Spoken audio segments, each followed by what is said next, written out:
Welcome to Living 4D with Paul Chek. Today, Paul welcomes back Elliott Hulse. Elliott is an internationally renowned strength conditioning coach, strongman, author, mentor, and also a Chek holistic lifestyle coach. He is an inspiration to millions of people worldwide, and his YouTube channels have amassed over 1 billion views and over 2.7 million subscribers. By sharing his message, be the strongest version of yourself and inspire others, he has become renowned for unifying the development of the body and the mind. Elliott, welcome. Thank you, Paul. And what a surprise. We have Elliott's wife here, Colleen. Colleen, welcome. Thank you. It's really a pleasure to meet you. Pleasure to meet you too. When did you start taking courses with me? I was probably about 22 years old, so 2002? 2001. Wow, yeah, that's around when my book, How to Eat, Move, and Be Healthy came out. Mm-hmm. So all these years, and this is the first time I met your wife. Yeah. And for those of you that can't see her, she's a beauty. Thank you. Elliott's got good taste. So does she. I think so. Yeah. Well, how exciting. And we've had a great day. We did a podcast for your show and had a great time lifting stones, and we drummed together, a little harmonizing. Fun stuff, eh? Yeah, we had a great time. How was your first introduction to the stone Buddhas? I know you've lifted strongman stones before, but these are a little different, aren't they? Yeah. These ones there's no shiny, soft, round surfaces like the ones we buy for gym training. These ones can bite. Yeah. A different level of respect is needed. Yeah. And you're in someone else's territory out there. There's biters out there. Yeah, there's ants. Ants, scorpions, black widows out there, tarantulas out there, rattlesnakes. Mm-hmm. Yeah. But you both did, well, I knew you'd do good. I thrive on danger. Yeah, me too, man. I love it. It's really quite zen out there, isn't it? Mm-hmm. And you did great. Yeah, I enjoyed it. It's fun, isn't it? Yeah. Isn't it nice to be connected into the dirt like that? Yeah. And the sunshine and being in that little sacred circle out there. It's something special. Yeah, when you step into that circle, it was definitely an experience. Yeah. Mm-hmm. Yeah, like a throwback to primal times. Yeah. I don't like getting dirty, so having my feet in the dirt just made me really be grounded and focus on exactly what I was doing. Yeah. But once you're in it and you're into it, isn't it amazing how you realize the child in you really likes to be in the dirt? Yes. Mm-hmm. You know? I think it's just, if we weren't in the circle, you can see I've raked it up. It's not like, if you step out of the circle, it's dangerous to be barefoot. Yeah. There's many things that'll go right through your foot. Yeah. But in the circle, I try to be careful to clean it out a little bit. But you still get some zaps in there. You get some thorns. And I've been lifting heavy stones and stepped on like arrowheads that were under the surface, and they went right through my foot. That wakes you up when you got 200 pounds of rock in your hand and look down and a stone's gone through your foot. It's like, wow, you can really hurt somebody with an arrowhead. Yeah. So I got this interview, and Colleen's a surprise guest today, so I'm going to sort of just adjust it. But some of these questions actually are really amazing because I would love a woman's perspective on some of these, and I think you're the perfect one to do that. Mm-hmm. I'm happy to. So, one of the things, because people know you and I are connected in various ways, or that we're friends, or that you've taken courses from me and things like that. So sometimes when things come up on your website that triggers people, I get lots of emails and people, have you seen what Elliott put on Facebook? I can't believe he's doing that or whatever. But there's some things that went on lately that got my email box just popping.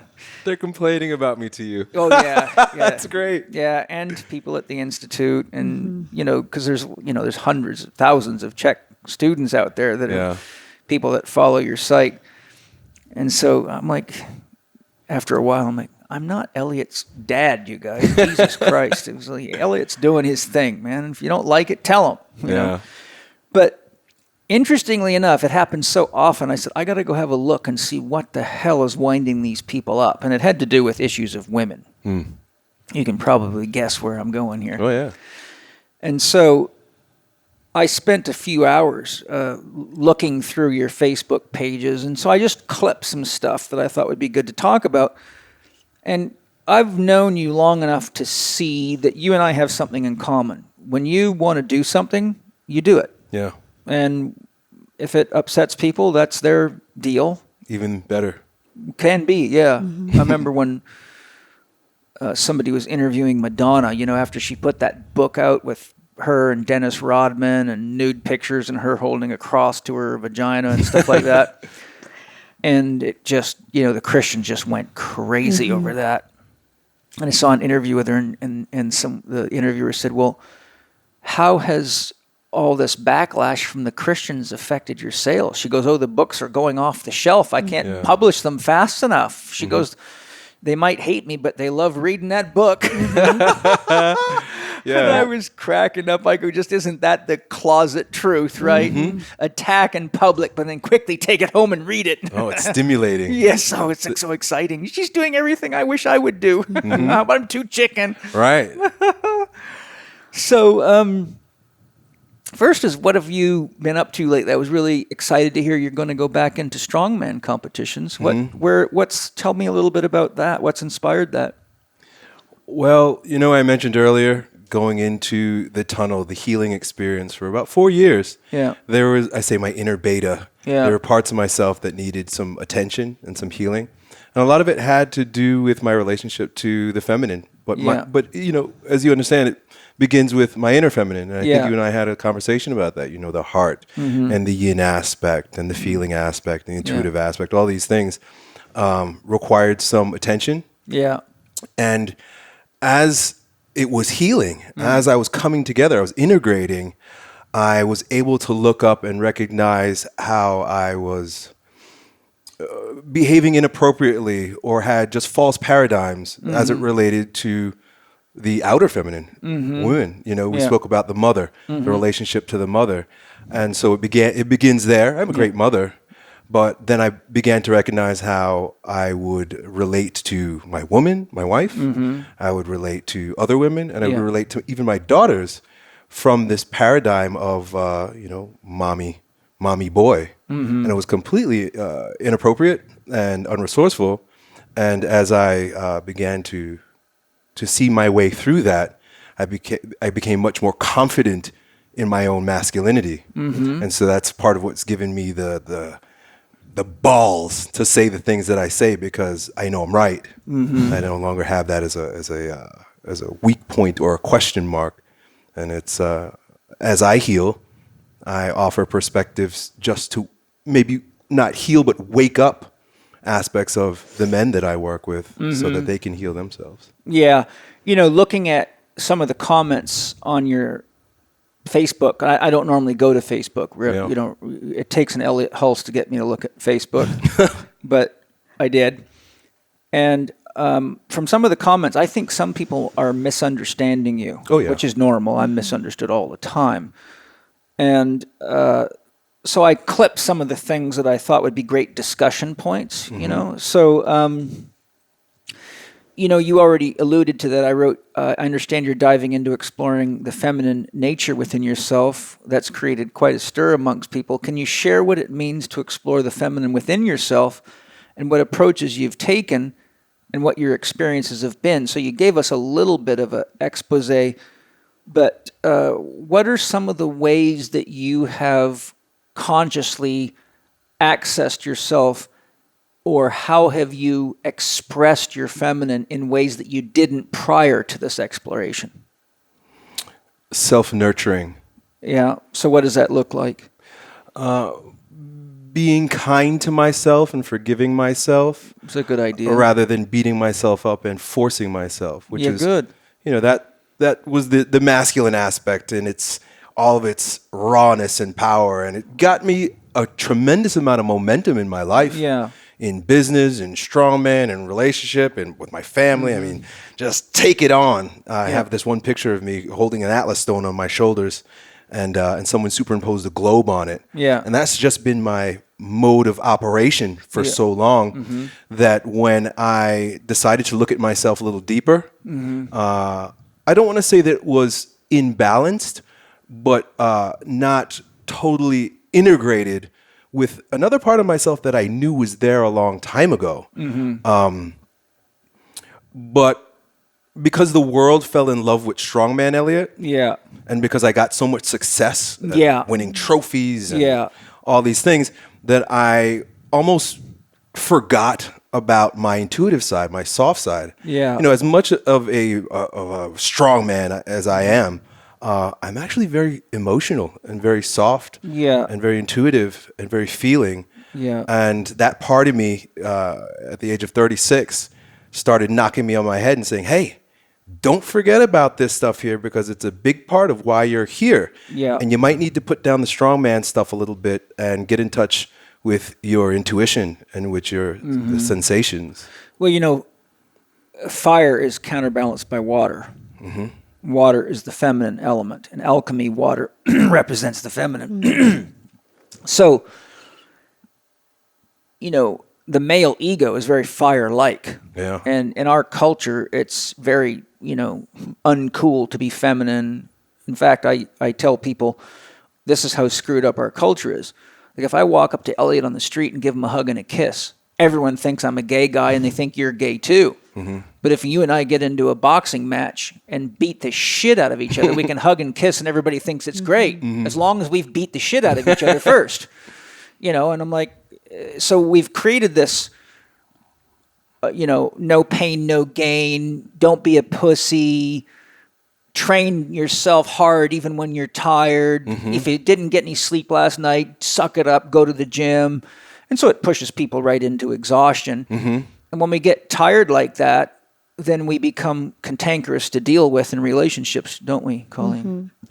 Well, I think he's definitely come to a place of unconditional self-love. I think for many years he struggled with loving all of those different parts of himself. And over the last 4 years, I mean, so many times he's just made himself know that each of those parts are to be loved and they're worthy, and that the feminine side is just as important as the masculine side. And he's done a really good job integrating both in the last year and a half. That's great. Well, you know, you mentioned you've studied some of Robert Johnson's work. Have you read his book on the shadow? I don't think I have. That's worth reading. But, you know, one of the things that Jungian scholars and people like, which Robert Johnson was a Jungian master. And if we don't actually embrace those parts of ourselves, then they stay in the unconscious. Yeah. Right? So then we actually end up having a more inflated superego. Are you familiar with Freud's concept of the superego? So the judge in our head, right? You should have done this. You're not doing this good enough. You know, and so you end up with a drill sergeant sitting in your head that pushes you into sort of this relationship with yourself that is really like being in boot camp all the time. But then there's no room for tears. Right. There's no room to feel. It's all about toughening up. And then, you know, you don't realize that you're carrying, you have to muster up so much fire and so much force in yourself to get yourself to live under the rule of this superego, which is tricky because if you get success with this fire type personality, you can fall into this conscious or unconscious identity. Right. And then you get to the point where you're too tired to inflate that thing. Right. Well, that's what was happening. Yeah. Yeah. And you realize it takes a lot of energy, but then you know, you get to a point, and oftentimes it takes an injury to you know, put a person down on ground level. Yep. Because then you have to nurture yourself. Yes. Or you can't come back. You know, and you know, you'd probably know the story about me having a guy fall on my head and blowing my neck out, and you know, and I was very much that way, right? I was, you know, I'll show you that what I teach works. I'll prove it to you, you know, and so picking up great big guys. In fact, you've probably seen the pictures of me picking up, what's his name? Anthony. He's 6'8", 250-pound Scottish Highland Games competitor, you know, big kind of guys you'd compete against in a strong combat. And that's what he does, that kind of stuff. But he was in one of my classes and he kept bragging about how strong he was. And I had a Navy SEAL in there who was ripped to the, you know, nines. And these guys were so full of themselves. I said to the strongman guy, I said, well, if you're so strong, pick me up and put me over your head. And he couldn't even come close. I said to the Navy SEAL, pick me up and put me over your head. He couldn't come close. So I picked up Anthony at 6'8", 250 pounds, put him over my head and did lunges with him. And then I picked up the Navy SEAL, and I picked up every single one of the persons in my class. I said, okay, I'm 5'8". At that time, I was about 185. And I just picked you up, and I can walk across the room doing lunges with you over my head. But the point I'm making is, you see, that's a double-edged sword. Yeah. Because what happened is, everywhere I went, people pick me up. Yes. And I was, on radio shows, and they were telling everybody about it, and the switchboard would light up. And Penny can tell you, I've actually blown the circuit board in a couple radio shows talking about flattening your abs forever and functional strength. And, it really drew a lot of people into my system. Yep. But one of the things that I started finding, it was drawing a lot of people into my system that were too detached from the concept of nurture to be effective coaches. Right. So, and they also were a lot of Charles Poliquin types that wanted to argue with me about everything, even when they didn't know what the hell they were talking about. And so I had all these kind of beefcake muscle heads that just weren't ready for the depth of what I was teaching. Yep.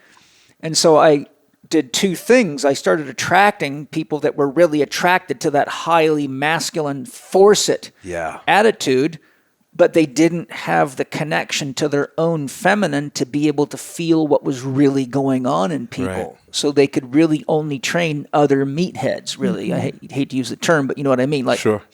People, it's your whole sense of identity is how big is your bench press, how big is your squat, how big is your dick, and anything else doesn't matter. Right.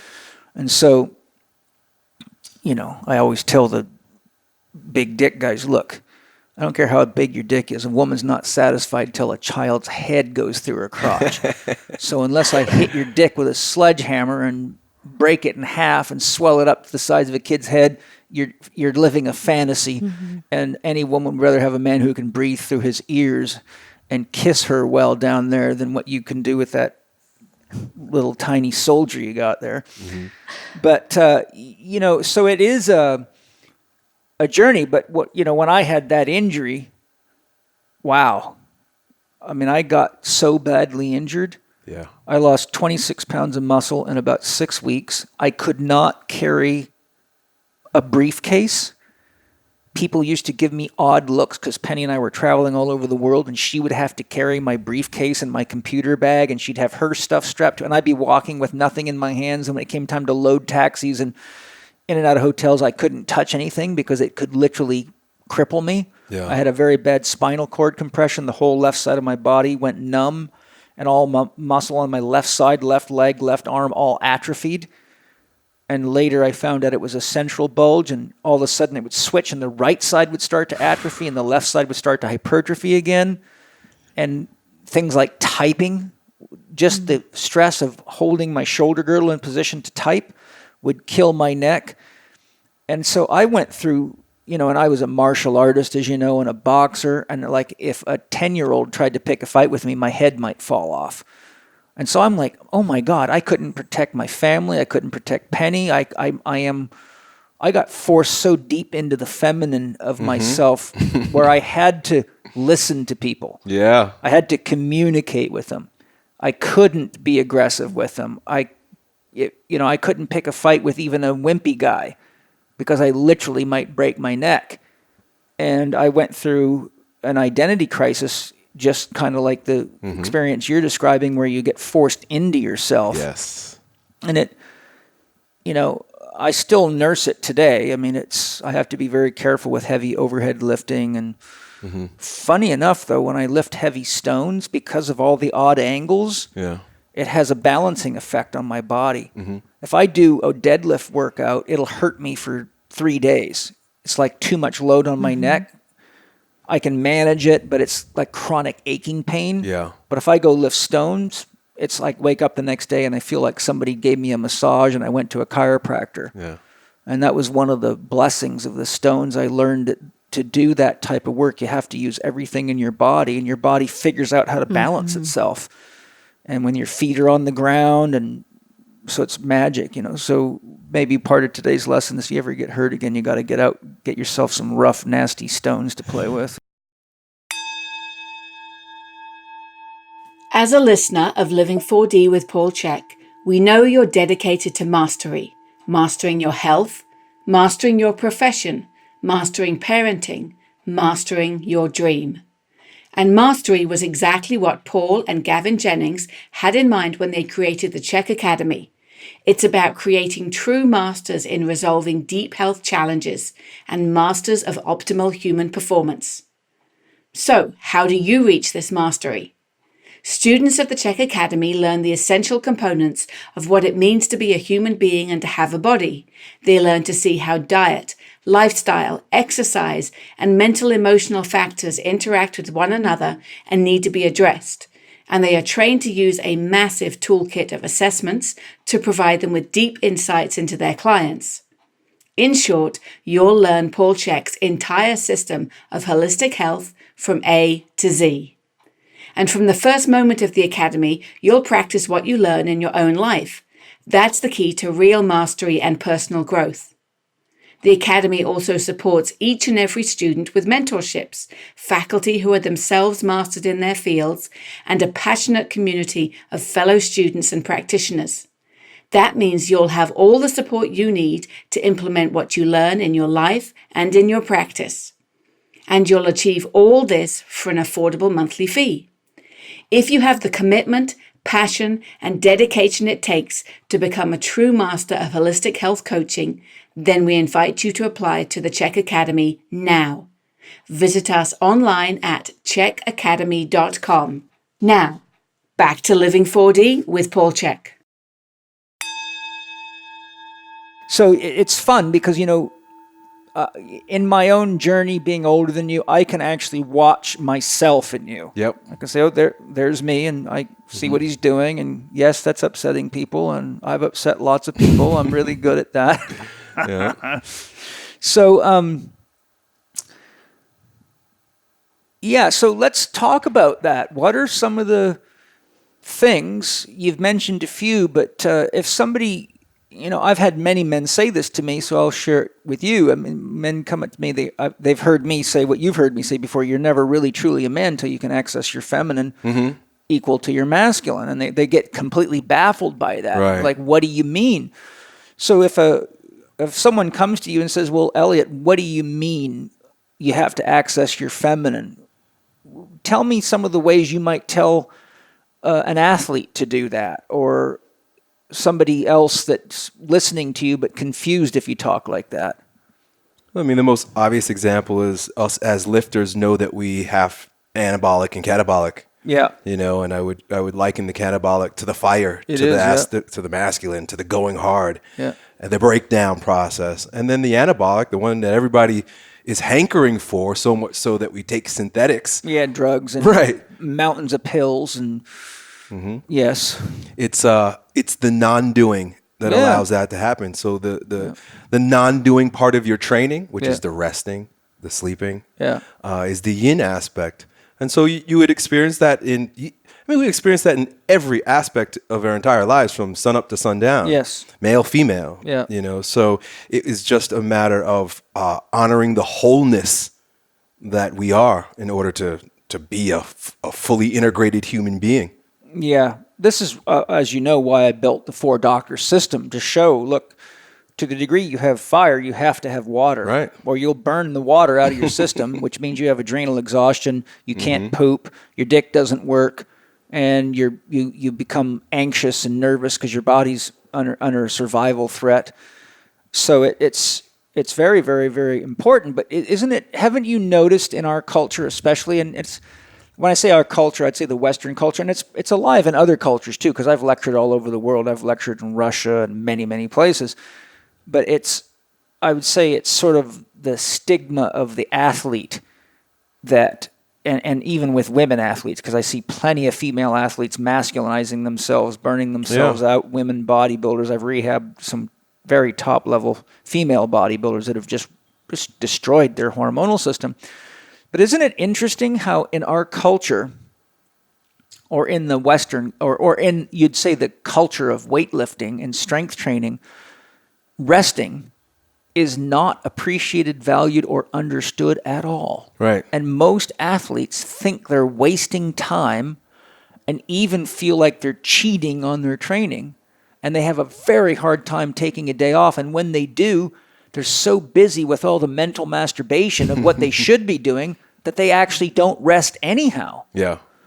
And it's a strange thing. I mean, I got trapped in that. Yep. But as a therapist, I would have to work with people with really serious problems. So I had to look at them scientifically. So I had to put the athlete aside and be a therapist. And so I was fortunate because, my career as a therapist began when I was like 21 years old. So I was engaging injuries right away. And so I was able to see, wow, if you don't get enough rest, you're not going to heal. Mm-hmm. And if you're injured and you keep mentally screwing with yourself, you might be sitting there in your couch burning yourself out with all the anxiety and to-do lists, and then you become a royal pain in the ass to your family because you're hair triggered all the time. Yeah. But I think we're only now, and I've been lecturing about these things for 25 years. Yeah. But I think only now today are athletes, I watch bodybuilders talking about this now. I see powerlifters talking about this. It's like they're now just getting the importance of rest and the importance of water, and you couple water with rest, with stretching, with joint mobilization, with massage therapy, with meditation, and your anabolic power goes up a lot, doesn't it? Mm-hmm.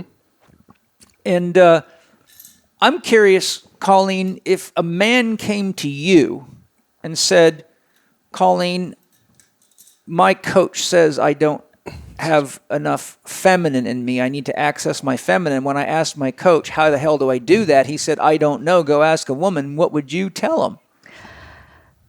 I think yoga is an amazing way of accessing the feminine. I saw Elliott do that for 2.5 years, 3 years, and I saw his feminine coming out. Yeah. I think learning to yield. Yeah. Looking for different instances in your life where you can yield rather than having to push forward even when you know you shouldn't. Yeah. Just finding ways to make that a practice in your everyday life, in your relationships. You have to be careful with yoga in our culture, though, because they've turned yoga into combat ass kicker. Not the one I do.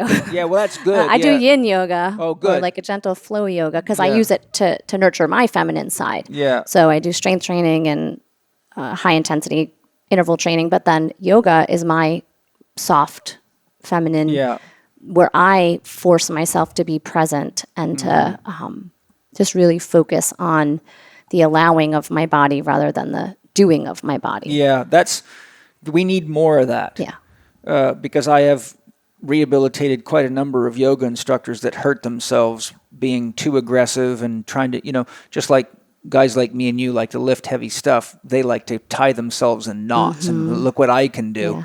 And I've seen plenty of spinal disc injuries and, spinal instabilities because they have tied themselves in too many knots. It's the opposite of what yoga is supposed to be. Well, it is, isn't it? But, if you want to ruin an Eastern culture, Eastern art, just bring it to United States.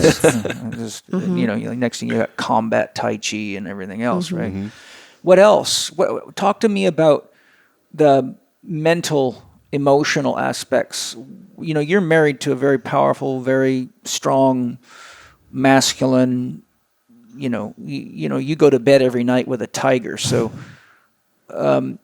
what would you say to the people of the masculine men of the world who think they have to be all pecs and muscles to get women without realizing they may be pushing the real women away? So how do we access that feminine mentally and emotionally based on what you see in the typical male? What do we need more of? I think patience. Yeah. I think men can definitely use a good dose of patience. Yeah. Thinking before they act, automatically, just kind of putting that space between an action happening and the response. Yeah. That's a big task. It doesn't sound very hard, but It is. It is. Just being aware of your surroundings. I know we were talking earlier about how women have many instincts, the smells and the sounds that, I can hear my children miles away, even if I can't see them. And just having men really get in touch with what that looks like, just being aware of their surroundings, just kind of taking stock of what's around them. How about in their relationships?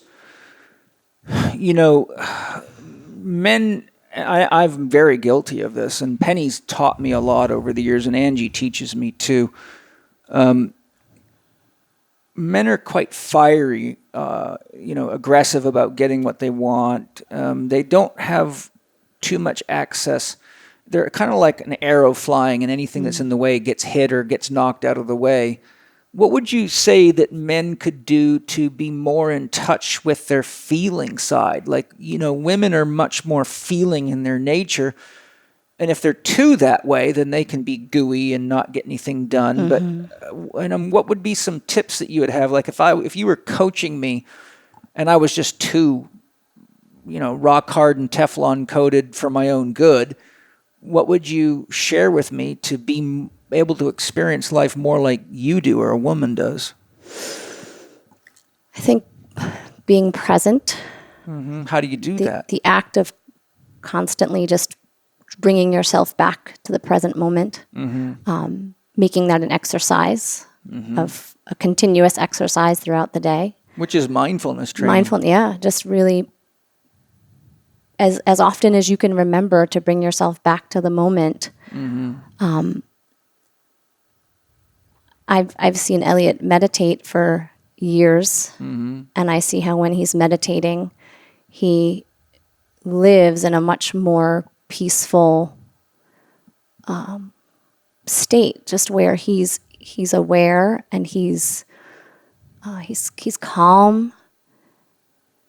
He's able to intuit things. He's able to notice when things are going on that when he's not meditating, he doesn't really see. Yeah. The thing too is you women you're kind of born into a shall we say, a high volume flow of emotion and feeling. But for men, I've worked with a number of patients with heart disease, and I found that those people, for example, are damn afraid to feel their feelings. They don't want to feel. They don't, oftentimes I have to go do explorations into their childhood, and they often don't want to do anything that takes them into their pain. Yet women are much more capable, I think, of dealing with pain and processing it because of the nature of, being a mother, giving birth. How would you suggest a man learn to feel their feelings without getting engulfed by them? How do you do it? I'm not really great at feeling my feelings. I'm actually I'm pretty detached. Yeah. Elliott's definitely much more feely than I am. That's interesting. Yeah, he's definitely much more in his feelings and his emotions, especially over the last couple of years. I really feel my feelings with my children, with my husband, in my relationships. Yeah. And just allowing yourself to be in relationships with people that you can be vulnerable with. That's a secret thing right there, isn't it? It is. And that's very hard, isn't it? It is. Elliott, I'm not, you share as much as you want, but I'm just kind of have this urge to say, Elliott, being vulnerable for a guy is pretty tricky. How do you deal with that? Obviously you're open to being vulnerable because you say and do things that can, wind the Christmas tree right up, as I do. How do you make space in you. What would you describe vulnerability as? I don't think a lot of people actually really know what that means. I think it's just a word we use like God, but they don't know what it means. What does it mean for you to be vulnerable? Well, let me first say that, I'm very willing, so willing to be vulnerable that I would even call it an addiction to the sensation of almost like Hanuman, holding open the chest and allowing my heart to be pierced. There's something, in the same way being addicted to the grunting and the grinding of lifting, there was something, and there still is something in me that does this. Bring it on. Bring the arrows. Bring the spears. And the willingness to be hurt, the willingness to be subject to ridicule and pain. Again, if it's a challenge for some people, for me, it almost becomes, I get a thrill out of it. You know, it's like some people jump out of airplanes. Well, I'll expose some intimate part of myself to the public for just to get that off of my chest. I'm an Aries. We wear our heart on our sleeves. And just to get the spears thrown at me, and stand there and receive it. That, to me, that's to be open to being hurt is the vulnerability. Even the choice to be a strong man and to do dangerous things like lift stones.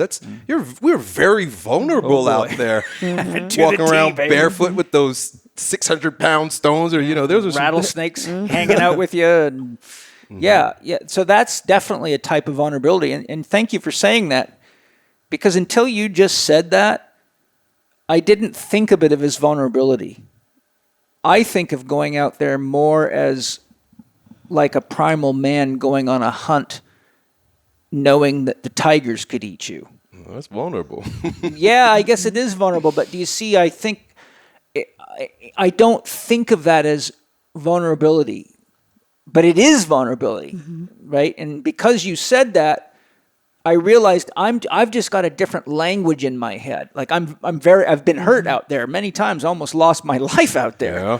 Yeah. And Penny can tell you, I've left very big trails of blood from that circle into the house, and almost had to cancel appointments, and she's had to wrap me up, and I'm like, thank God I'm still alive, But I love the thrill, because I consider those stone Buddhas my teachers, and they're mirroring you back to you, right? If you're too aggressive and cocky, silence will speak very loudly to you. Those stones don't do a damn thing, but they will do everything. But you see, I never felt that as vulnerability. I felt it more like I'm a soldier diffusing a bomb. Like if I was on a bomb squad, well, you got to be damn vulnerable to do that. Courage. Yeah, courage, yes. Courage allows vulnerability. Yeah, that's really good. I think, the way I think of it is I have to be courageous, and the way I think of it is I have to be respectful. That's what I see. What you just showed me is vulnerability. I consider it respect for the little creatures, respect for the biters, respect for the snakes, respect for all the living beings out there. That's why I take my shoes off. That's why I go barehanded. Because when I've taught people how to lift stones, I noticed every time they had shoes and gloves on, they acted like idiots out there, and the chances of me having to call an ambulance went through the roof. So I said, okay, I'm going to get you naked. And if you don't listen to your teacher, it's going to hurt you. And you're the only one that has to take responsibility, because once you step across that circle, it's you and the stone Buddhas and the creatures. I warned you. And man, I've had some near-death catastrophes with, young, dumb, full of cum guys out there. Hi, everybody. I'm super excited to tell you about Mike Salemi's new Mastering the Kettlebell program, an amazing online training program. Mike worked with me extensively for 2.5 years, and we did a lot of work to rehabilitate him, and he learned a lot about the science of exercise, self-management, four-doctor management, assessment, corrective exercise, as well as doing extensive training through the Chek Institute, all of which contributed to the development of Mastering the Kettlebell. Mike created the Mastering the Kettlebell program for everyone, from those that want a strong, healthy body to support them in living their dreams, to the exercise and rehabilitation professional. It's a program I highly recommend to all Chek-trained professionals. Today we have an aging population, and sadly, many people suffer from osteoporosis. Mike offers many kettlebell exercises in the MTK program that effectively load the long bones to stimulate calcium uptake and make your bones strong and durable for the long run. Mike's Mastering the Kettlebell program is very unique because it comes with a pre-checklist for each exercise that shows you optimal setup and execution.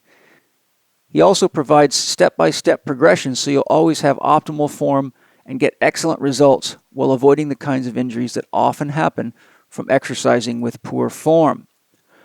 One of the beauties of Mastering the Kettlebell is that you only need one kettlebell to do the whole training program, and you can gain a lot of enhanced movement skills, strength, power, or endurance right at home with as little as one kettlebell.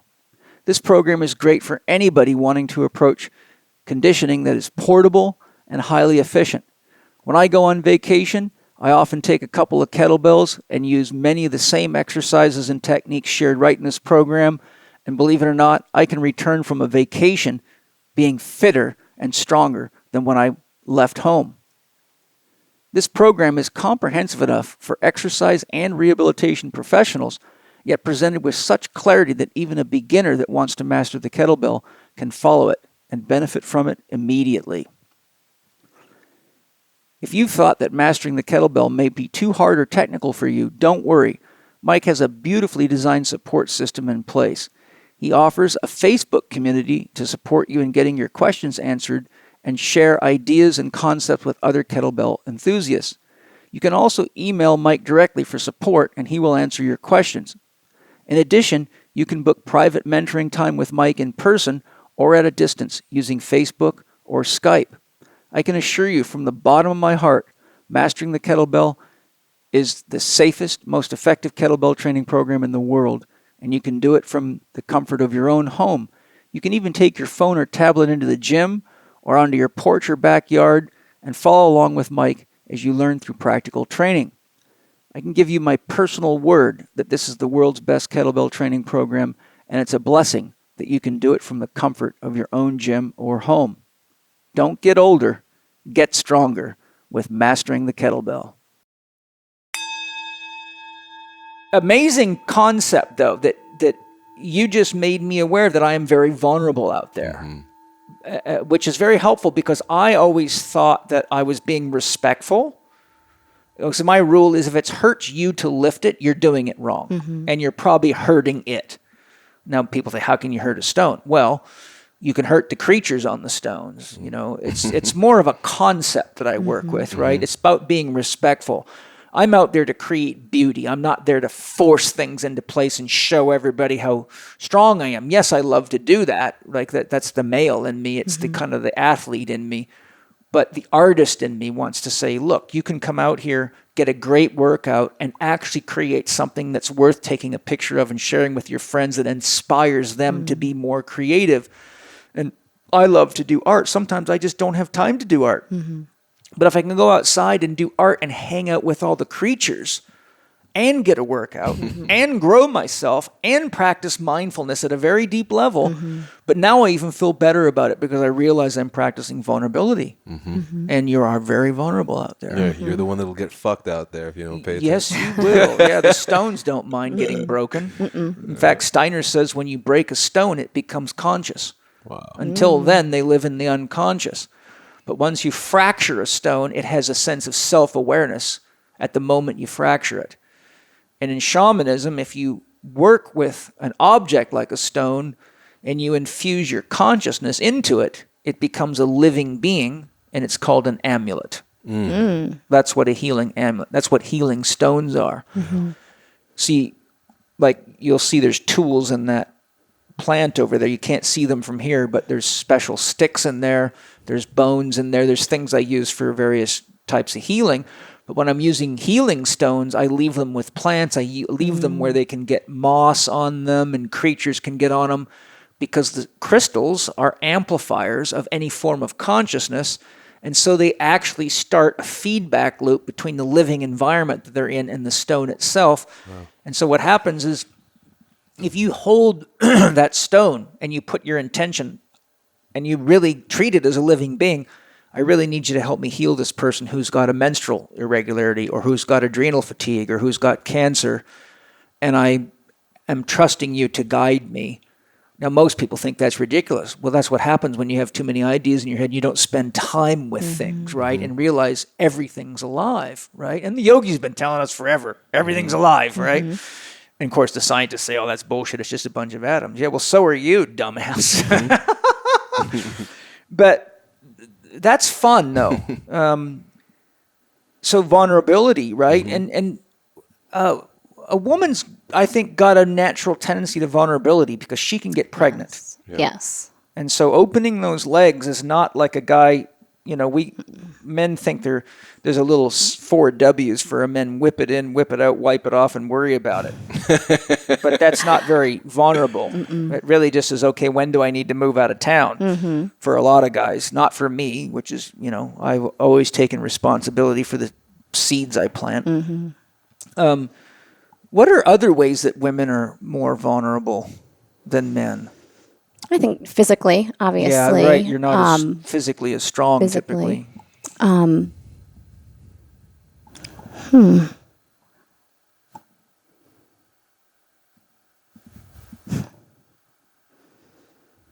Where do you feel vulnerable, Colleen, in your life? When do you have to accept you're in a vulnerable situation? I often don't feel very vulnerable. Well, you got a tiger tamer for a husband. I mean, I think that, I don't want to say it's the reason why it works, but because I feel so safe. Yeah. Because I feel so protected. Because I feel my children are protected. I feel my home is protected. I feel, I definitely feel safe. Yeah. And I mean, driving in my car, I feel vulnerable that, a truck can come slam into us. But in my everyday life, when I'm walking through a dark parking lot, I don't feel vulnerable. I feel like I could handle myself. How do you deal with, I'm just curious, how do you, because you're a beautiful woman, how do you deal with your own beauty? Do you ever feel like when you're pregnant and you're great big and swollen up, do you ever feel vulnerable that you're not beautiful enough? No, I'm pretty confident in my self-worth, in my self-love. Elliott's really, really good at always making me feel loved, and he tells me I'm beautiful all the time. He should. I mean, the kids, there's nothing like a kid telling their mama they're beautiful. Yeah. Being big and pregnant is uncomfortable. Yeah. And you don't feel like yourself for a couple months. But I never felt unbeautiful. A lot of women really have a problem when they get to their 40s and their boobs start dropping or their kids wear their boobs out. I breastfed for 10 years. Yeah, and their butts don't stand up so good anymore, and then you see them run off to plastic surgery. But the way a man feels vulnerable when he loses his strength, a woman feels vulnerable when she loses her beauty because that's her pulling power. It's just a fact, right? And that's why the cosmetic industry is a billion dollar industry in plastic surgeries, because, we go to the gym and make ourselves strong so we can be, the great warriors and protectors that the women want, but they make themselves very beautiful so they can get the silverback gorilla to protect them. How old are you now? I will be 40 in November. Okay, that's great. Yeah. So have you felt any aging vulnerability? Again, I don't. I am the healthiest I've ever been. Yeah, you look very good. 39 years old. I mean, I never exercised until after Benjamin was born when I was 30.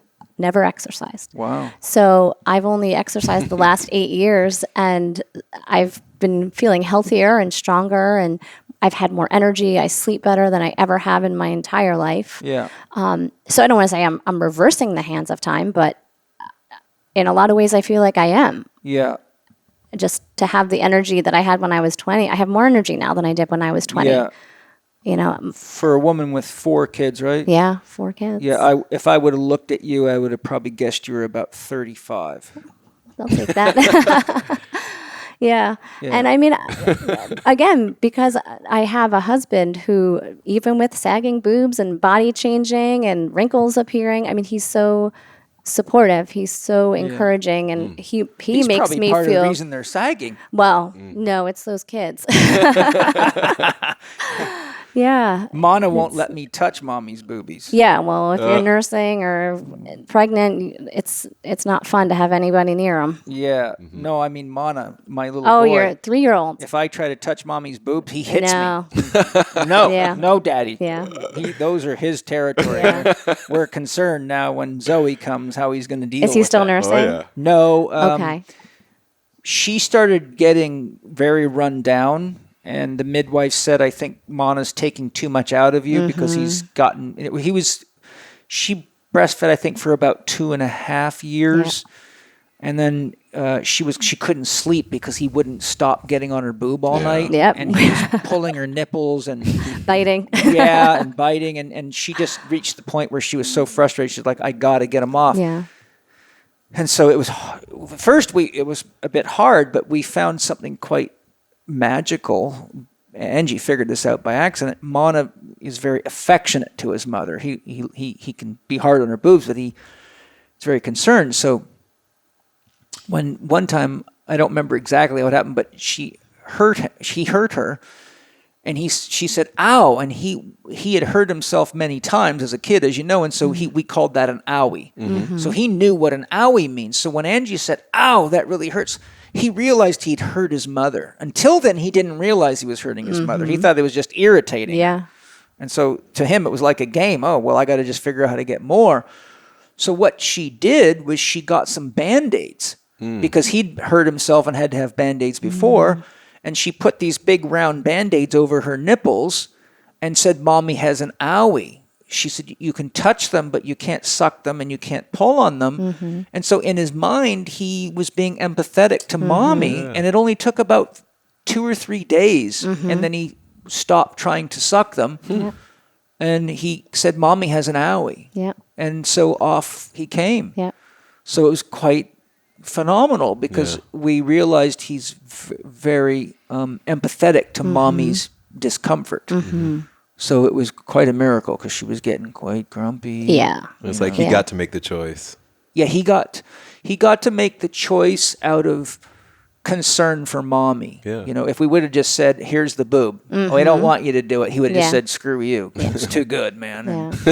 So it's like, this is my They drug. say it has to be mutually exclusive for both parties. Like they both have to want to wean and be done, or else it can traumatize the mom or the child. Yes. And when they're both at a point where they can make that choice and be okay with it, then that's when it should happen. Yeah.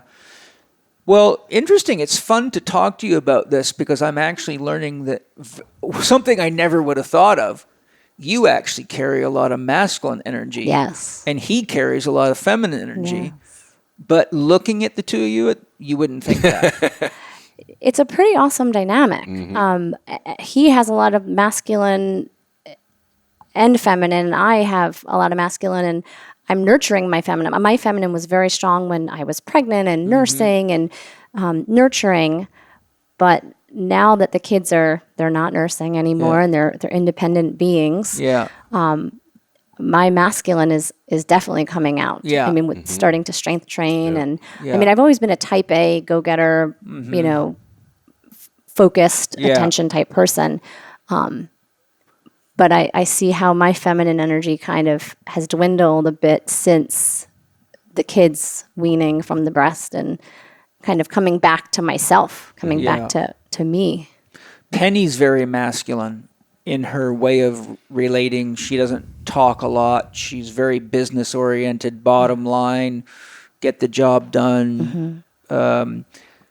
She's very feminine in how she processes her own inner world. You know, Angie is a very unique mix. She's very feminine in relationship, but she can be very masculine. Like she can tell the dirtiest of the dirtiest jokes. She's both of them are willing to get their hands dirty. Both of my wives are MacGyver chicks. Like they'll build a whole house for you, man. They're like, get out of the way.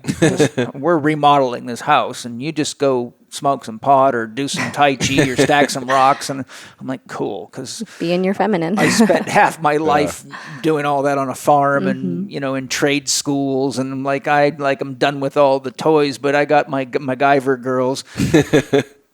But it's an interesting dynamic how we each have, there's women that are just like so feminine. They're, a wind will blow them away and they cry about anything. But then you get a Gabrielle Reese who has got that some feminine in her, but she can be as masculine gets. But then there you go, Laird Hamilton and Gabby. Those are two forces of nature right there. So I think powerful men draw powerful women. You have they to need that equal and opposite. Yeah, otherwise it just doesn't work. Yeah. It just doesn't work. And you can appreciate the opposite in your partner. Yes. Where you're weak and they're strong, and you're strong and they're weak. It works out when you can complement each other's strengths and weaknesses and energies. Yeah, absolutely. And I can see you guys have a great dynamic, and it's beautiful. It's really beautiful to have 4 kids and to have 24 years of marriage and still love each other like that. That's really lacking in the world today, isn't it? And I think it's important for you, Elliott, as a teacher and a leader to have that stability in your life and see, look, this is what it looks like. Yeah, and it's possible. It is possible. I think too, we have a real problem in our culture today with the constant need for instant gratification. Yeah. And you can't live that way in a long-term relationship. And you can't really live that way if you're raising children, because you teach them to live in a world that's unrealistic to how life really is. You can't just have a new car just because you want one, right? You can't just buy a new house just because you want one. And if you do, well, guess what? You'll die working to try to make the payments, and you'll end up with a disease, and they'll bury you in a graveyard, not in the backyard of your house. Yeah, right. What a shame. Yeah, exactly. All this, and I didn't get to stay at my house. Right. I want to be buried with my house. Yeah, I'm buried, yeah. There's a couple of things. This is an interesting one. I found this quote on your Facebook thing, and there's 2 things I want to ask you about. And I'm curious what you feel it implies or means to you. And this one is going to be fun for Colleen to jump in on. Train yourself not to need sex or emotional aid from women. When this is done, only will she not have power over you, but most importantly, you would have gained power over yourself. MG Toe motivation. Train yourself not to need sex or emotional aid from women. When this is done, not only will she not have power over you, but most importantly, you would have gained power over yourself. Now, this is one of those double, triple bottom statements, right? It's like a mirror. However you perceive yourself is how you're likely to read that. Don't you think? And so I often write quotes like that just because it mirrors the person back to you, Like, if you want to meet God, look in the mirror. Well, you can get a lot of reactions from people out of that. Oh, that's bullshit, Or, God's not in the mirror. God's up there.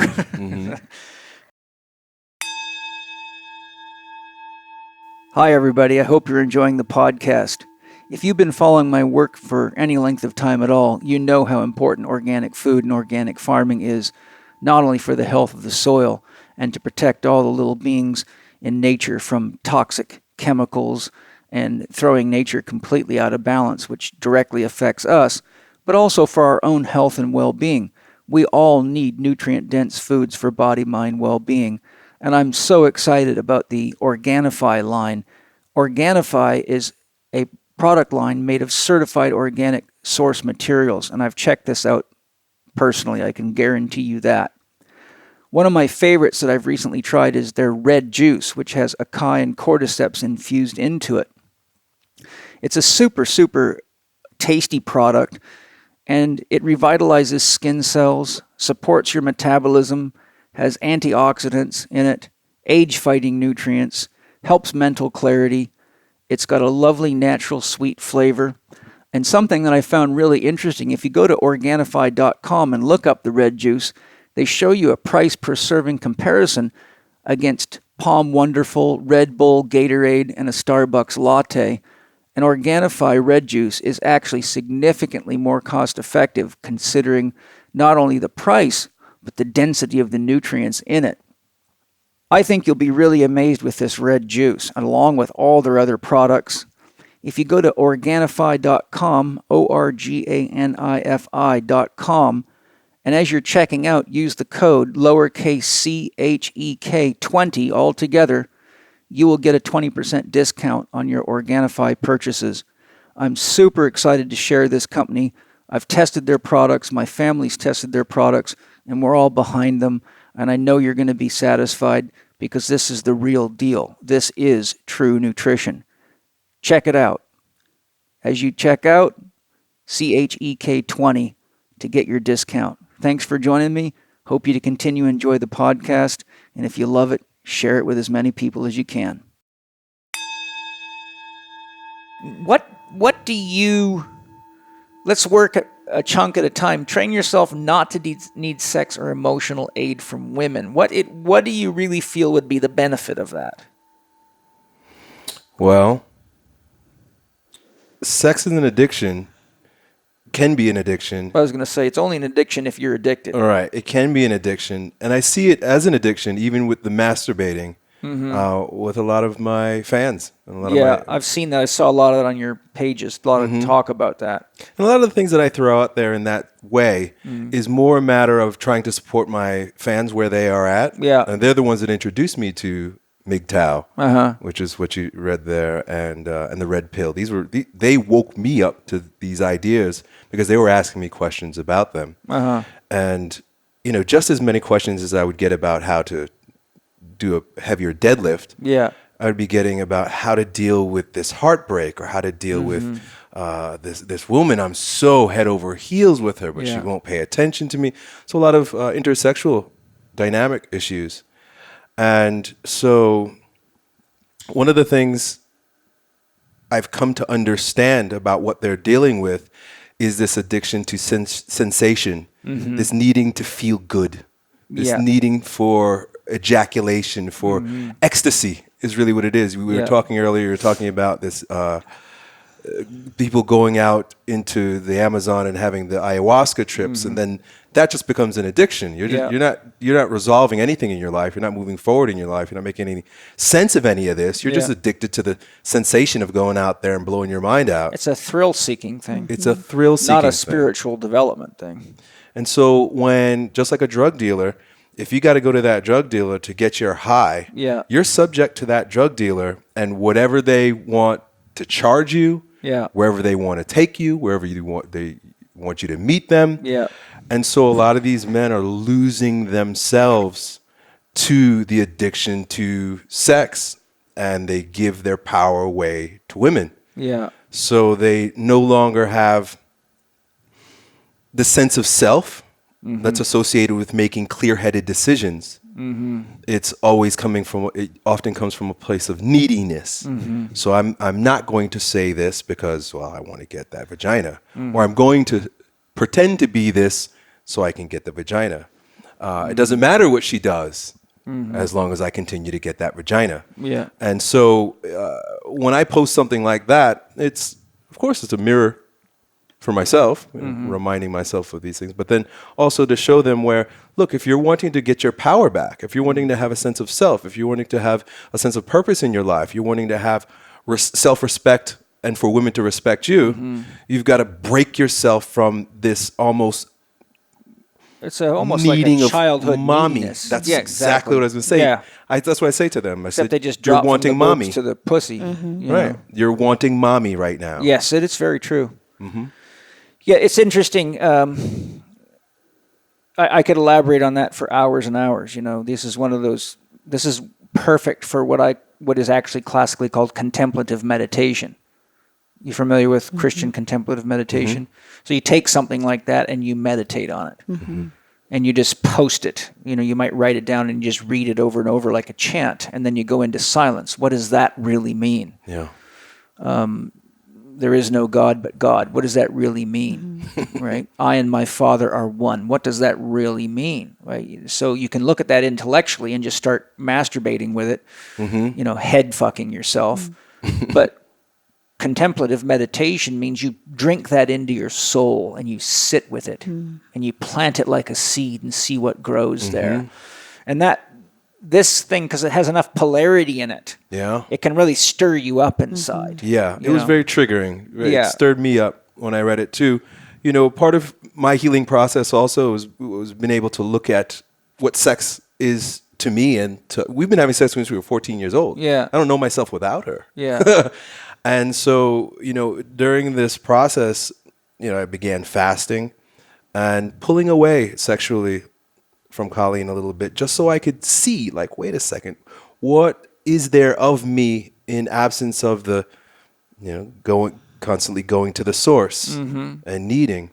And so I was able to gain a little bit more objectivity as it related to my own neediness for sex and unconscious addiction. It's very insidious. I didn't think of it at all. Yeah. It never crossed my mind until my fans started asking me questions for themselves. And I said, and they would ask about, it started with NoFap. They were like, what do you think about not jerking off? What do you think about NoFap? This is this movement to get men to stop masturbating. And I was very flippant about it because I was like, well, I haven't jerked off since for years because I have sex. Yeah. And then I had to stop myself and say, wait a second.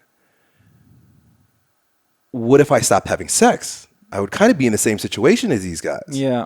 So it was very eye-opening for me, and provided me with a perspective that allows me to say these things and to offer advice now. Yeah, it's interesting because when I was younger, I really had a hunger for sex, and that was one of the challenges in my first marriage. Is I was so focused on my work and growing myself as a person, because as a kid I was, not great in school, and I was always told you'll never amount to anything. And so I had to prove to myself that I could be somebody in the world. So I was very focused on mastering whatever I did, from boxing to motocross racing, because if I could win, then I could reassure myself that they were wrong, right? And so what that did was it created laser focus in me. And how that played out is, after my first marriage, I found that sex actually got to be quite a big distraction, because usually with sex with a woman, especially in the initial year and a half of a relationship, they're as much hungry for it as you are, and sometimes more. I mean, a healthy woman can usually just mow down the average guy. I mean, I've had girls that could take a football team down. I mean, I had to get all the power tools out and get every trick and read books on it and how to do yogic breathing, and I'm like a Navy SEAL trying to see if I can just tap this girl out, and it ain't easy to do, So I started feeling, after a while, like it was a double-edged sword, because the better I did in bed, the more they wanted me in bed. And though I enjoyed it while it was happening, I found myself coming home for sex in the afternoon or for evening, and I got to get this article done. I'm going to need, to get back. So I'd come home, think, okay, I'll eat dinner and leave in an hour. Well, shit, I'm in bed for 2 hours doing gymnastic sex, and then it's like, oh, freaking hell, how am I going to get this article done? So I actually started getting to the point at times where sex got in the way of me accomplishing my mission. And I think that's part of it too. I think a lot of these young guys don't have a mission. Right. So they've just, they fall back into pleasure, pleasure, Right. video game addictions, constant distractions. And that's I think boils down to lack of initiation. Yeah. They haven't become a real warrior. They don't have anything legitimate to fight for, so they're playing with their dicks and chasing pussy, and they're really just children in semi-adult bodies, and so they get sucked into everything. Yeah. And I never had that problem, and I never felt that women were taking my power away. I felt that if a woman took my power away, it was because I let her do it. Yep. I gave it to her. Yep. And it's my fault. Yep. And so one of the things that I looked at this and I said, well, this is really putting a lot on the shoulders of women. This is very Christian, biblical, making women bad.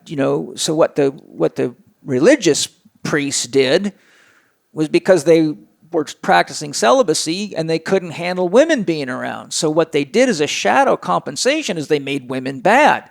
Women are sinful. Women are dirty. So they pushed them out as a way to program themselves to not like women to compensate for their sexual shadow. No. And so when I see this kind of writing with my knowledge, I go, this is copping out on the fact that women have a lot of power and they're very, very powerful people, but you are the one giving your power up. Yes. And so saying, don't let women take your power, it's copping out. You're saying you're blaming her for your inadequacies. Right.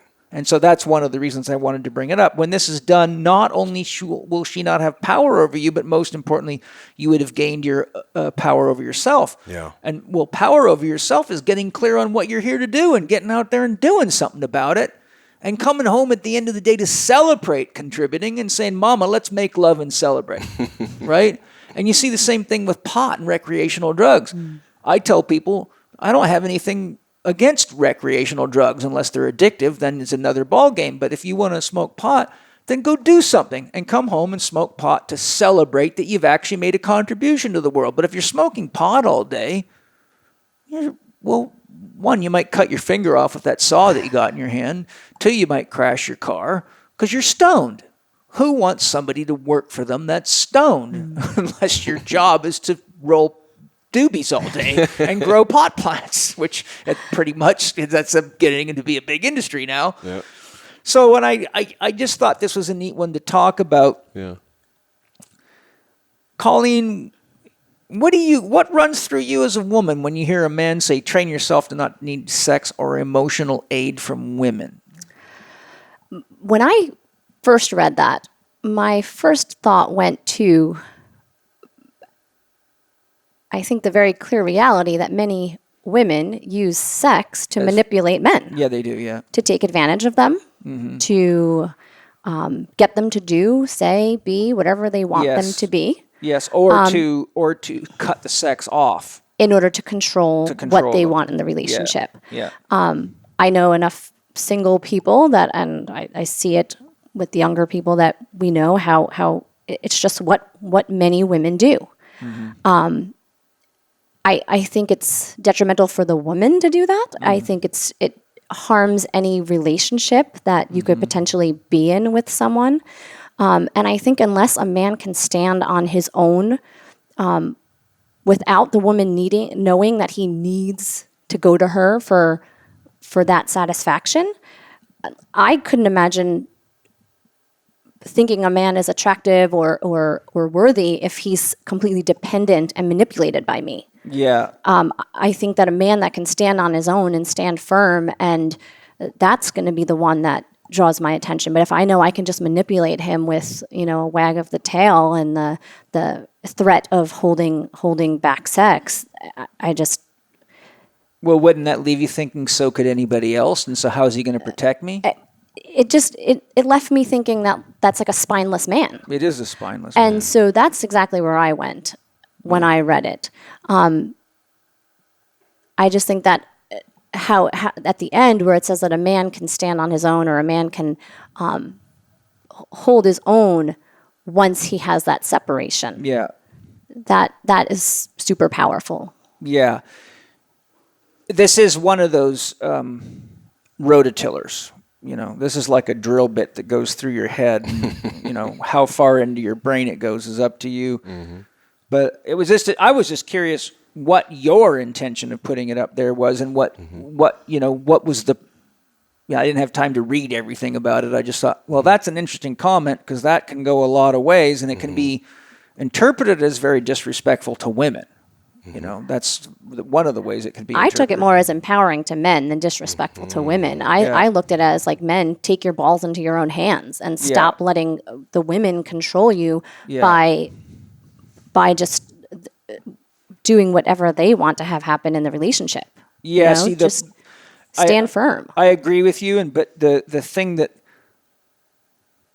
it could easily be interpreted is that the women are the ones that are making us weak, or it's the women's fault. We're succumbing to the power of the women. And when I look at that, I'm like, you're the one that has to say yes. You have to let them take your pants off or whatever.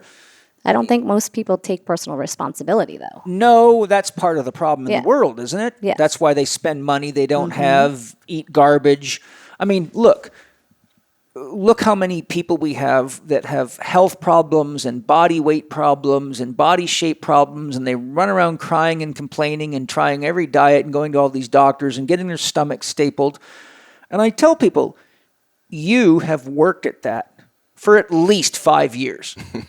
You look in yourself in the mirror every day, and the question is, at what point do you say, wait a minute, whatever my strategy isn't working, I gotta try something different. But no, you keep going to McDonald's and eating your chicken McNuggets or your shitty ice cream and your processed GMO foods and shopping for cheap food, and you don't ask the deeper questions. And you gotta feel shitty while you're doing that. Nobody can get that way.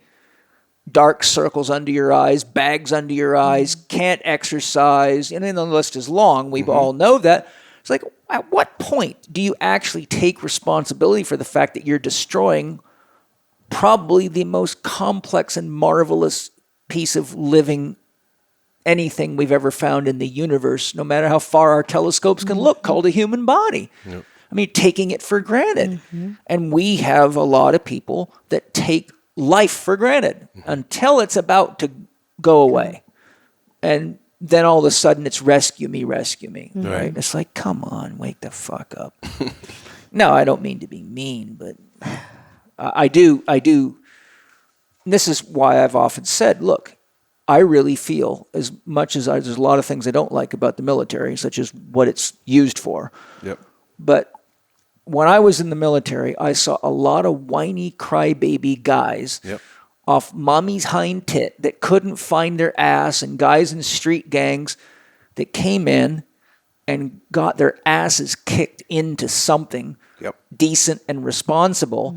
And I've said many times it should be mandatory to do 2 to 3 years in the military in every country so that we can get rid of all this whiny, cry, wimpy, not participating stuff we're dealing with. Right. They need an initiation. Yep. They need to feel pain. Yes. They need to feel pain, and they need to take responsibility for their choices and their actions. And they just got to let go of mommy and daddy.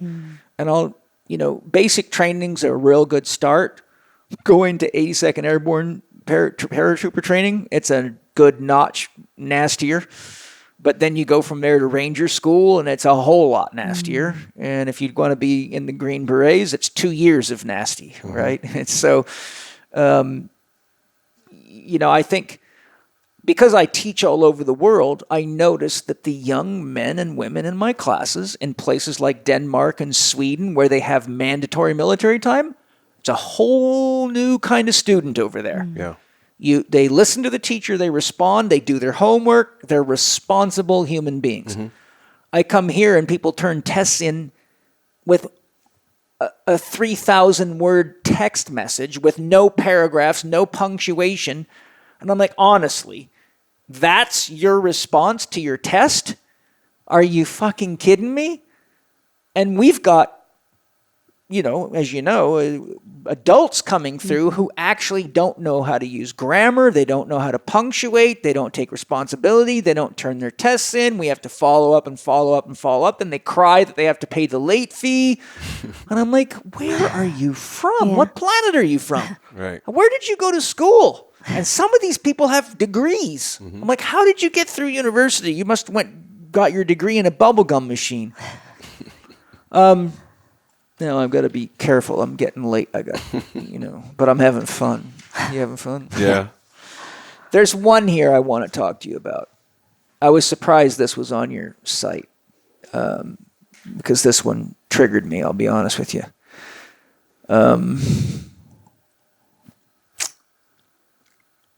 I will find this. It was this snake doctor guy. Oh, yeah. It was a sign he was holding up. Mm-hmm. And that's what got my email box to start dancing. Nice. Where is it? He said,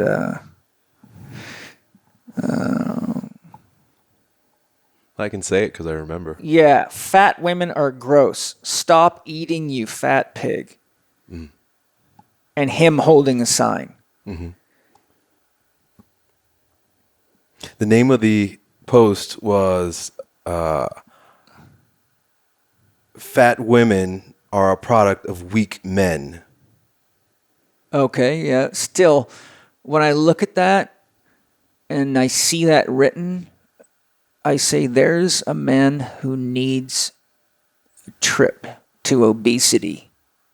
I'd like to take his soul and plant it in the body of a fat person that knows nothing about diet, does their best, reads all the stuff in the magazines, talks to the doctors, takes the pills, does everything everyone tells them, and can't figure out why they're getting fatter and fatter. Doesn't know what a fungal infection is, doesn't know how to rotate food, doesn't know they have leaky gut. Like, think of the average woman out there who is going to the store shopping, hasn't been educated by the Chek Institute or an Elliott Hulse, and can't figure out why no matter what diet she tries, starvation, this diet, the rabbit food diet, the paleo diet, and she's frustrated and confused, and then she sees something like that. I mean, to me, I just saw zero empathy there.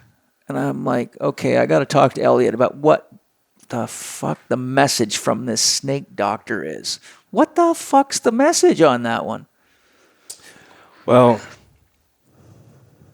because it pissed a lot of people off, Yeah. man. I probably got 15 emails and text messages just from that alone. Mm-hmm. And people saying, I can't believe you still talk to Elliott Hulse. You should tell him he can't be a Chek professional anymore. And I'm like, what the fuck is going on, man? Elliott's really got the cage going this time. I'm like, and well, so I said, okay, I'll have a repost. look. Mm-hmm. Yeah, it was a repost. And so his point was that fat, gross women are a product of weak men because weak men don't speak up and have standards for how they would most prefer women to be. And so women in this world can get away with just being fat, sloppy, and gross. Mm-hmm. And men who are pussy addicted won't stand up and say anything. How could you be pussy addicted and let your woman get fat and sloppy? I mean, that's just like, I tell people the day you can't see your own genitals, you don't know what the hell's growing down there. That's, especially a vagina. It's a warm, wet place. It's not a place you want to not manage well. So when I see women like that, the empathy in me, and having been a therapist for 35 years, I mean, I've had women crying their fucking eyes out because they've tried everything and they're getting worse. And of course they try the standard medical stuff because they're in a country that believes that doctors knows what they're doing. Yeah. And I can't think of a single man in my life that would let his woman get fat. Either he's fat with her because he's got the same problem. But, I mean, maybe I just don't have enough contact with the typical male out there. But I can't even count all the women I've rehabbed from serious problems that, oftentimes started off like as maybe a menstrual irregularity or an ovarian cyst problem or a digestive problem or a sexual trauma is very common. So you're talking about people that got problems. These are more in terms of women who have no shame. I'm fat, and you're gonna just deal with it. Yeah. I've got your children, and so fat and arrogant is kind of what he was ranting against. Yeah. I personally wish that would have been a bit more clarified, because I think it triggered a lot of people to read into it. It made me want to ask you what's going on, you know, because at no point in my relationship with you would I ever have expected to read that on your website, because the first thought I had is, I wonder what the fuck Elliott's wife's going to say when she sees that. Well, I didn't expect to see it on his site either. Yeah, I'm curious. I'm glad it was taken down. Oh, well, it was up the other day. I know Instagram, like community guidelines, it was considered hate speech. Oh, I was on Facebook. Oh, okay. I guess it was still there. Yeah, and then there's still lots of talking about it. Well, I definitely didn't agree with the lack of empathy that it put out there. I personally, it made me a bit sad, Elliott, because I know you well enough to know that I don't think you have any negative energy toward women, and that you care for people. I think it's just being very confused, right? And I think he was trying to incite some discussion. He's very good at putting up posts that will trigger people. Yeah. Open conversations about things that people aren't usually willing to talk about. Yeah. Or even consider, you know, because it's so vulgar that people don't even want to talk about it, but now people are talking about it. And I think that's probably what his intention was. To get people to have the conversation. Yeah. I can appreciate that. I can't pass any judgment because, you know, lots of people get mad at me, and you know, I've had long letters from Christians about how I'm going to burn in hell, and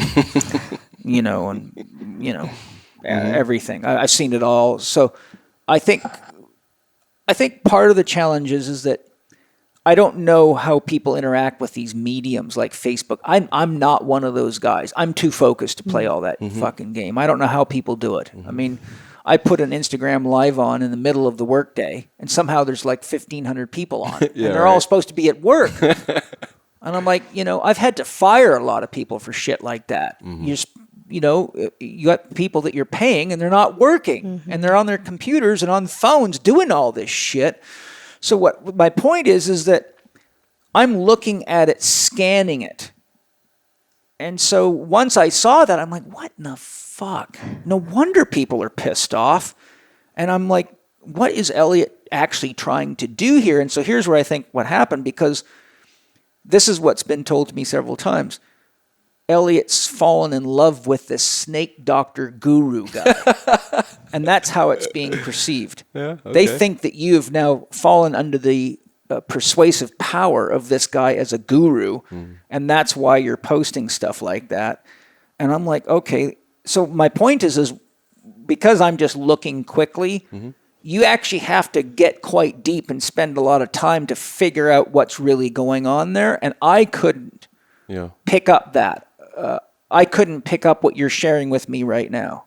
So I said, okay, I got to talk to Ellie about this. Yeah. That's what I've got to do. But it did leave me feeling sad, because I can't even imagine how many women would read that and just be hurt. Because they don't have the storyline either, right? They're just, I mean, I know a lot of women do not like being fat, and they don't know what to do about it, right? You know, one of the girls that I show a case history of, I've shown it in lots of slideshows. You've probably seen it in some of my slideshows. Yeah. I show her, this is the average Chek client. The massage therapist? Yes. Yeah, I remember. I'm like 5'4", 250 pounds. And I was in the gym. I'll share it with Colleen so she knows. I was in the gym in New Zealand training. And I saw this quite obese woman lifting weights. I'm like, that girl is lifting some big weights, and she's training hard. And I'm watching her. She's doing sets in the bent over row with 135 pounds on the bar for sets of 8 to 12. I mean, she's lifting and benching and squatting like stronger than a lot of guys, but she's obese. And I'm like, there is something wrong. There's no way you can train like that unless you have some kind of biochemical imbalance, hormonal imbalance, or you are seriously addicted to ice cream or some kind of bad shit. And so what happened is I was watching, and I can't go rescue everybody. I learned a long time ago that doesn't work because then I don't get to work out. So I just pray for them and send my love to them. Well, I booked a massage, and lo and behold, guess who walks in as my massage therapist? So I let her touch me and talk to me for a while to get comfortable with me. And then I just said, I was watching you work out in the gym. I said, you really train hard. And you know how to lift weights. What's your background? She said, I used to be a competitive power lifter. I said, no wonder you're so strong. I said, don't take this wrong, but you seem like you're having a hard time with your body weight. Are you having some challenges? And she broke down into tears. She was just like, Paul, she says, I have now seen 10 doctors, and I followed exactly what they told me, and every one of them's made me worse. I'm getting bigger and bigger and bigger. And I said to her, I'll make you a deal. I'll write you a program for free under one condition. I will be back here in 1 year. If I come back here and you haven't done it, you are going to have to pay me cash. At that time, the New Zealand dollar was only worth 50 cents on the American dollar. My hourly rate was $500. I said, I am going to write you a program. My minimum fee for a program is $500 US. If you will look me in the eyes and shake my hands and promise me you will do this, I will write it for you for free. So I wrote her a program, a 4-doctor program, and I turned her over to a Chek practitioner who worked in that town who was very skilled. And I said, you need to have her monitor you to make sure you're implementing this right. And I came back a year later, and she walked up to me, smiled at me, gave me a big hug and said, Paul, what do you think? And I said, I'm sorry, do I know you? She was a fox. She entered her first Miss Fitness competition and placed 3rd and was 132, 135 pounds of knocked down, drop dead, good-looking girl. And I said to her, I was in shock. I go, what happened? And she cracked up laughing. She goes, what do you mean what happened? You wrote the program. I'm like, good job. Nice. So you see, these are the kinds of experiences I've had, and I could sit here and tell you 20 hours of them with just like that. So when I read something like that, I think of what would happen if she would have read that the day that I was in the gym with her, and she was struggling like hell and scared to death and getting worse under the advice of doctors. And so that's what triggered me when I read that. So I think sometimes shame could be a good motivator, though. I think sometimes people hear things that are hurtful, and it forces them to look in. It forces them to consider. Yeah. I didn't like the post. I didn't like what it said, but I think anger is a better motivator than shame. Shame makes people small. But that could definitely make people angry. I mean, that definitely made people angry. It made me want to have a talk with the snake doctor. No. So I'm going to talk to this guy and see, because that would be an amazing conversation. He reminds me a lot of you. Oh, yeah? Yeah, you guys are even your history is a lot the same. He's kind of grew up on a farm in Canada and swears all the time. Yeah. He's a kid, but... you notice I cut back a bit. Did you? Yeah, I guess. Penny's always on me. Well, he's a kid. He reminds me like of a younger version of you. Yeah. Well, I was pretty He's really abrupt. I mean, just abrasive. Yeah. And shame and triggering and getting people angry. I mean, Osho did it all the time. Oh, my God. And before we were talking about vulnerability. Yeah. Again, I kind of get a kick out of that. Like, there's something vulnerable about putting something out there like that and pissing a lot of people off and getting them in their feelings, because in that state, something can shift. Yeah. The thing that I learned the hard way, though, is you can lose somebody who really needs your help. That's why Penny doesn't like me to swear. Yeah. She says, Paul, you can get the same message off without losing people. And a lot of the people that you feel you're not credible because you swear too much need your help. Yeah. So she says, if you really want to do your work to the best of your ability on this planet, you got to figure out how to get your message to the maximum number of people. And she says, if all you want to do is coach rugby players, swear away. Right. So that's a tightrope, and Osho walked that tightrope too. Mm-hmm. And I know Osho better than most people do. I've devoted 5 years of my life to studying him. And I guarantee you, if Osho comes back, he'll be a lot gentler because like attracts like. Mm-hmm.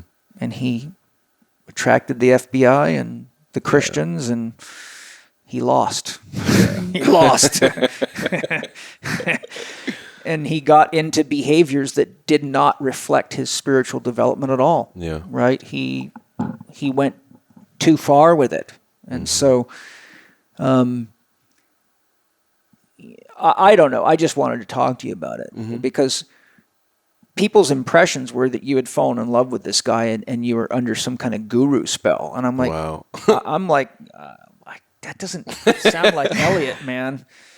I said, I've spent enough time around Elliott. I've had him in my classes. I've talked to him. I've interviewed with him. I've coached him. Elliott doesn't even guru worship me. I'm a pretty smart guy. You're as close to it as it gets. Yeah, I'm like, I don't know what this snake doctor guy's got going on. Unless he's poisoned Elliott with some kind of very expensive designer drug. I don't think Elliott's in love with this guy.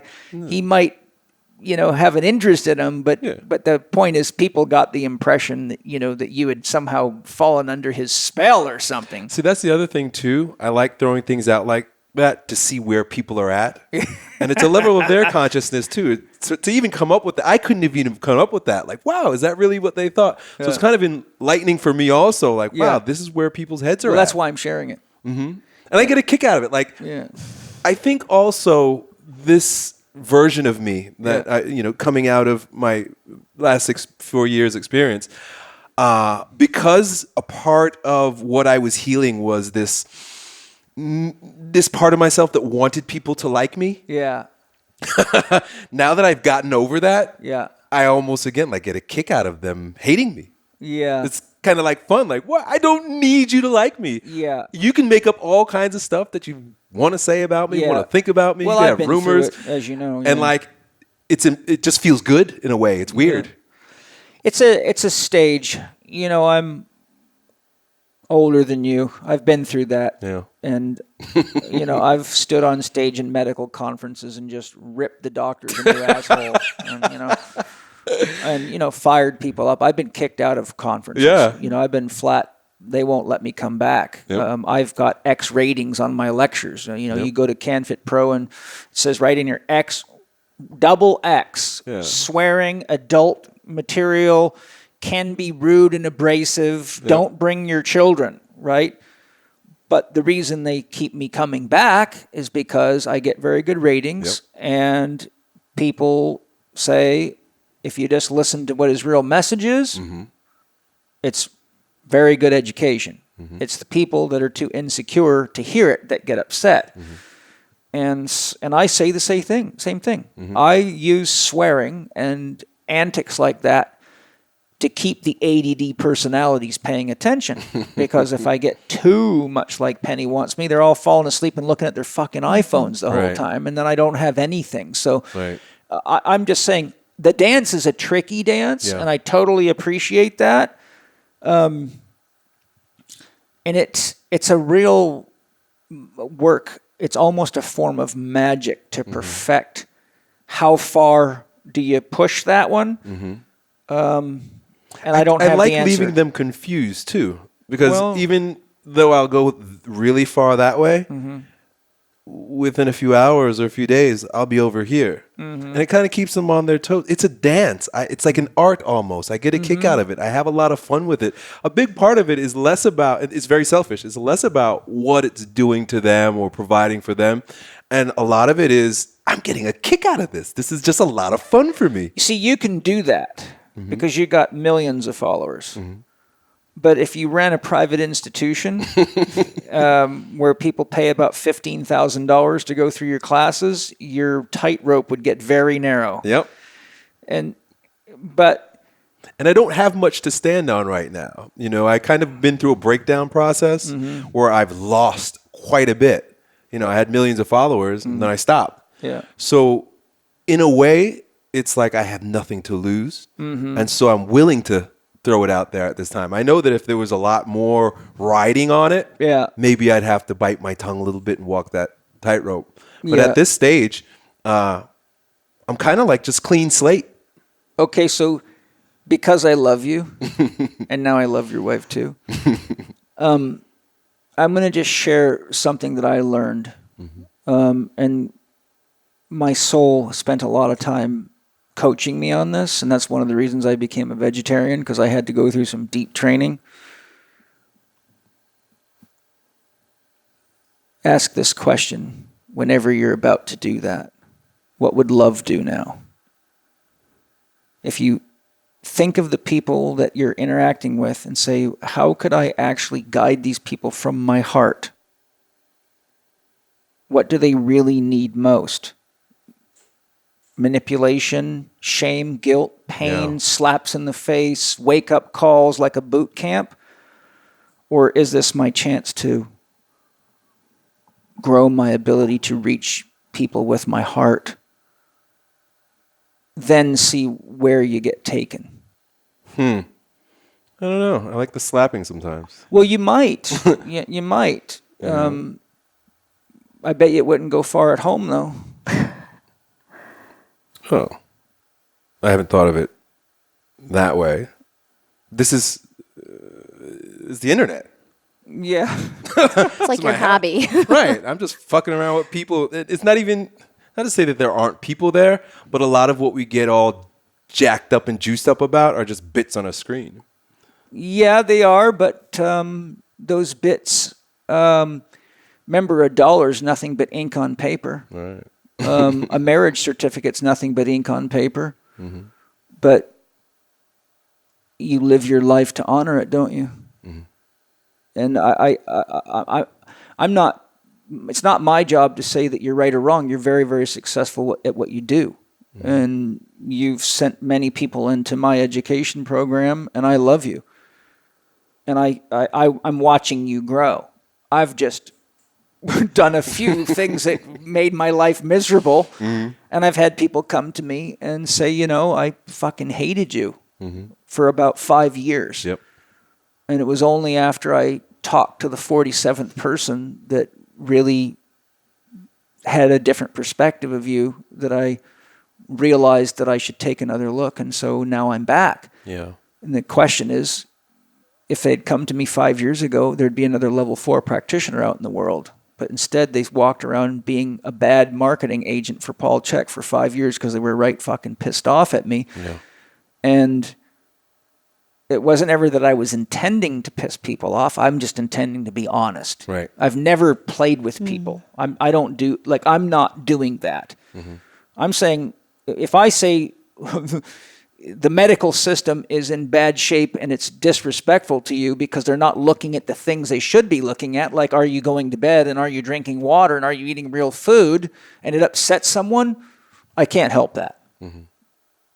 But I've never gone on stage and tried to purposely provoke people into to manipulate them or make them angry, because I already have enough arrows in my back being a pioneer, and I probably would have ended up in a coffin, metaphorically, and never made it into universities or the physical therapy schools because they would have just flat out rejected me. But I think maybe one of the reasons that I'm in your life is just to say, hey, try remembering the door that's shaped like the heart and see how you can walk through that one and still be your best self. Yeah. And I don't have the answers. I don't have the answers. You're far more successful in the social media platform than I am. I have a hard time getting people just to do a supine lateral ball roll and eat real food. What a great conversation. Yeah, Paul. Thank you for being so honest too, and thank you, Colleen, for it was lovely to have your voice and your presence in the interview. And Thank you for having me. And I'm pretty impressed with, you can ride quite a tiger, man. Yeah. I can guarantee you, though, Penny can tell you what it would be different if you were his business manager, because she's the one that has to answer the calls from all the pissed off people. I am. Oh, are you? For grounding camp, yes. Okay. Yeah, she answers my emails. Yeah. So when you're talking about all the hateful emails you get, Yeah. so do I. Yeah. Well, Instagram, Facebook, emails. you just proved that you can tame a tiger, Yes. a dragon. Yeah. And you get all the love too. I do. Yeah. Yeah. And it's 10 times more love. Yeah. 100 times more love. Yeah, than and it hate. should be. Yeah. It should be.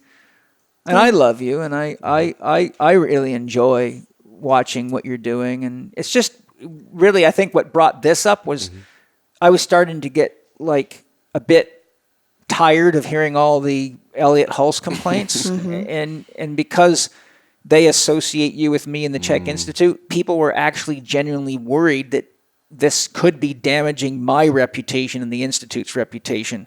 Okay. Because of that connection. So I finally said to Penny and Angie after about the 15th one, I'm like, okay, I'm just going to go look and see what's going on. And when I saw that snake doctor thing and that sign, I'm like, okay, I can see why people are getting pissed off, because it's kind of, from their perspective as a therapist, it's not very therapeutic, right? But from the perspective of entertainment or getting a he's not a conversation therapist. going or winding people up just to make them look in the mirror, well, it worked really good. It worked very good. It was, it was a smart bomb. Bullseye.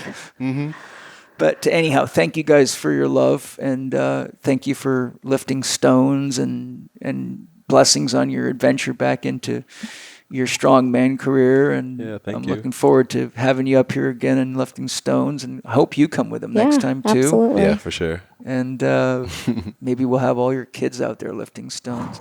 Yeah, they're dying to come to California. Yeah. Are they at home? Yeah, they're with my parents. Oh, or good. with your They're they with kinda your go back and parents forth. today. Oh, yeah. Okay. That's good.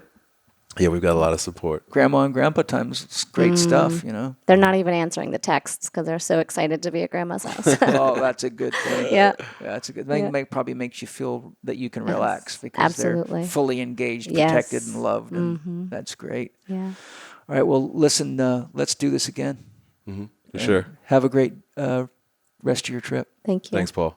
Okay, guys, I hope you enjoyed this. And if you haven't looked into Elliott's stuff, I doubt there's many of you that haven't, but go out there, and when you go watch Elliott, he might wind you up, and just know that's what he wants to do. So if you're one of these people that's getting controlled by a woman's pussy, that's not her fault, it's yours. If you're addicted to video games, that's your fault. It's not the game manufacturer's fault. If you're addicted to junk food, that's your fault. Yep. And if you can't manage yourself, well, that's probably your fault too. So there's my warning. Paul Chek and Elliott Hulse both get X-rated warnings. Lots of love. Lots of Bye-bye. love. Thank you for listening to Living 4D with Paul Chek and today's guest, Elliott Hulse. You can find Elliott online at elliottHulse.co or on his YouTube channels Strength Camp and Elliott Hulse. Follow Elliott on Instagram at Elliott Hulse and find out more about the Strength Camp and Grounding Camp programs at strengthcamp.com and groundingcamp.com. Follow Paul on Instagram and Twitter at Living4D Podcast or on his YouTube podcast channel, youtube.com/Living4D with Paul Chek. You can watch more on Paul's blog at paulcheksblog.com and the Chek Institute's blog at chekinstitute.com/blog.